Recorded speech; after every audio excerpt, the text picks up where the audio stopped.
Aujourd'hui, je vous montre comment gérer votre linge comme un pro pour votre gîte ou votre Airbnb. En effet, j'ai un gîte de groupe en Bourgogne, ce qui représente énormément de quantité de draps et de linge de maison. Mais étant double active, j'ai rapidement choisi de déléguer cette tâche à un ESAT proche de chez moi. Il me calcule le prix au kilo et cela ne me revient pas trop cher. Évidemment, vous pouvez avoir fait le choix de le faire vous-même, ce qui vous fera faire beaucoup plus d'économies. Mais comme il faut faire des choix, moi j'ai choisi de déléguer. Au départ, je faisais entièrement confiance à cet ESAT et je n'avais pas mis en place de traçabilité, je ne comptais pas mon linge de maison. Et rapidement, j'ai eu des mauvaises surprises. Un jour, ma femme de ménage m'appelle pour me dire qu'il n'y avait plus assez de thé d'oreiller pour accueillir les clients qui étaient assortis aux couettes de mon établissement. Donc là, je vous cache pas, grand coup de stress, il a fallu courir dans les magasins alors que je suis à la campagne pour trouver de nouvelles parures tout simplement. J'ai donc décidé de mettre en place une stratégie pour compter mon linge et savoir à tout moment où se situe mon linge. J'ai acheté des parures supplémentaires pour faire un roulement assez confortable et j'ai mis en place une stratégie numérique. Vous commencez à me connaître, je pense. Allez, je vous montre.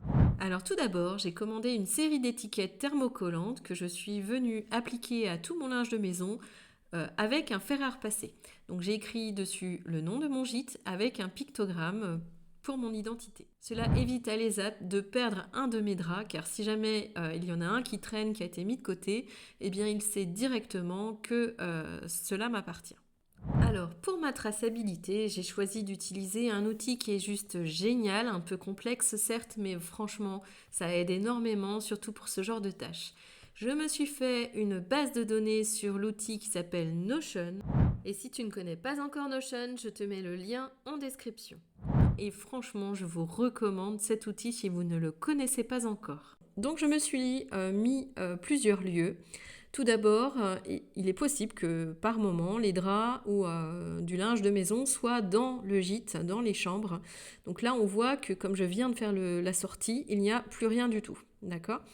Donc ensuite, j'ai toujours du stock qui est disposé sur les canapés dans le gîte. Donc là, on voit bien que j'ai des coussins de canapé, des housses de canapé, etc.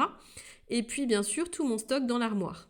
Ensuite, il est possible parfois qu'il y ait des choses à l'ESAT, c'est-à-dire au pressing, et puis chez moi, c'est-à-dire dans ma maison personnelle, où là, par exemple, c'est moi qui lave les tapis de bain, car c'est très lourd et au poids, du coup, c'est pas du tout rentable. Moi, je le mets entre deux lessives à moi et ça passe complètement inaperçu. Mais au moins, après, je n'oublie pas de me dire, ah, attention, il me manque des tapis de bain, mais ils sont chez moi, j'ai oublié de les remettre dans le stock du gîte dans l'armoire. Donc je vais vous montrer comment je procède, car les bases de données sur Notion peuvent très vite devenir assez complexes. Donc pour cela, on se sert des boutons. Et là, vous allez voir que du coup, c'est génial. Alors supposons que ce soir, je prépare le gîte. Par exemple, il n'y a pas de lit de bébé, donc, mais par contre, le lit de la Cotton Club est prêt. J'appuie sur Cotton Club et je confirme. Ensuite, même chose pour la chambre des anges, qui est un lit pour 2 personnes, je confirme. Et puis, je prépare qu'un seul lit de 90 dans la chambre boudoir. Eh bien, vous allez voir que maintenant, si je retourne, eh bien, je vois que dans la Cotton Club, il y a du coup un seul lit, mais pour cela, il y a 2 têtes d'oreiller, vu que c'est un lit pour 2 personnes, un drap housse de 140 et une housse de couette pour 2 personnes. Et ainsi de suite, cela m'a comptabilisé tout.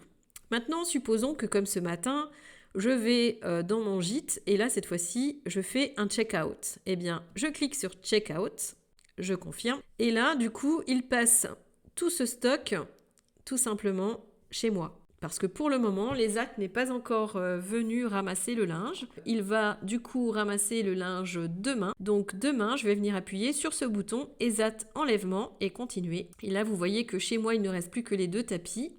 Et ici, mon linge est à l'ESAT.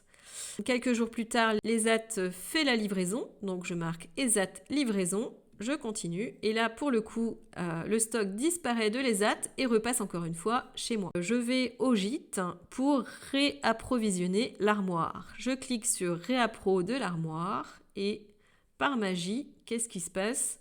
Eh bien tout le stock retombe dans l'armoire. Alors, j'espère que cette idée pourra en aider certains. Si vous n'êtes pas à l'aise avec le numérique, on pourrait imaginer un petit peu comme des flashcards pour réviser, que vous faites une carte par chambre et que du coup et par parure tout simplement et que vous mettez dans des petites boîtes différentes, lorsque c'est dans votre gîte, lorsque c'est, au pressing, lorsque c'est chez vous.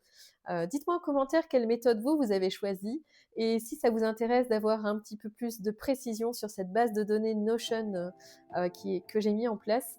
Et puis si vous voulez suivre d'autres vidéos, astuces, conseils sur l'hébergement touristique, eh bien n'hésitez pas à vous abonner à ma chaîne et à aller voir mes autres vidéos.